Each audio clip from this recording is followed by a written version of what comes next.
आज हमारा जो देश बसता है उसमें लगभग 6.5 लाख गांव हैं और प्रत्येक गांव में लगभग प्रत्येक गांव में एक गौशाला बनी हुई है, जहां पे जितने भी गौ माता मतलब पशु हमारे पास विश्व में सबसे ज्यादा है, पशु सबसे ज्यादा हैं और उसमें भी जितने भी पशु जिनके कोई मालिक नहीं होते हैं, जितनी भी गौ माताएं हैं हमारी, वो सारी की सारी हमारी गौशालाओं के अंदर है।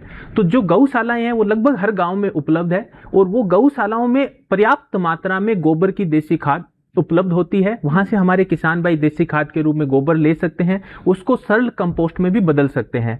ये तो एक जो हमारा पारंपरिक तरीका है वो है। इसके अलावा हमारे बहुत सारे देश के अंदर, पूरे देश के अंदर, लगभग पूरे देश में हमारे बहुत सारे सीबीजी प्लांट्स हैं जिनके अंदर फ्रेगमेंटेड ऑर्गेनिक मैन्योर निकलता है, जिसमें वो पराली या जो भी मतलब फीड स्टॉक यूज करते हैं उसमें से सीबीजी को अलग कर लेते हैं। तो उसके बाद जो स्लरी बचती है या जो बचता है उसको फिर वो कन्वर्ट करके फ्रेगमेंटेड ऑर्गेनिक मैन्योर में कन्वर्ट कर देते हैं और उस पे भारत सरकार 1,500 रुपया पर टन की सब्सिडी भी प्रदान करती है ताकि वो ऑर्गेनिक मैन्योर किसान भाइयों को उचित रेट पर उपलब्ध हो। वो क्या क्रेडिट भी कमा सकते हैं जो, और कार्बनिक क्रेडिट जो है, कार्बन क्रेडिट, उस पे भी काफी काम चल रहा है और उसमें कई सारे गांवों ने इस पे मुहिम जो स्टार्ट की है। राजस्थान के भी कुछ गांव में ये स्टार्ट हुआ है अभी।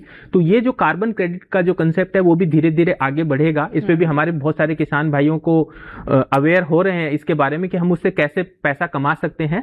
तो जो हमारी देसी खाद के जो सोर्स हैं उसमें एक तो गौशालाएं हो गई हमारी, दूसरा हमारी जितनी भी पैक्स हैं या हमारी जितनी भी फर्टिलाइजर की रिटेल शॉप्स हैं, सब पे एफओएम उपलब्ध है, फ्रेगमेंटेड ऑर्गेनिक मैन्योर। और उसकी भी मैं आपको उसका भी एक आंकड़ा बताना चाहूंगा कि 3 साल पहले तक फ्रेगमेंटेड एफओएम का कोई ग्राहक होता था, कोई किसान उसको उपयोग करता था।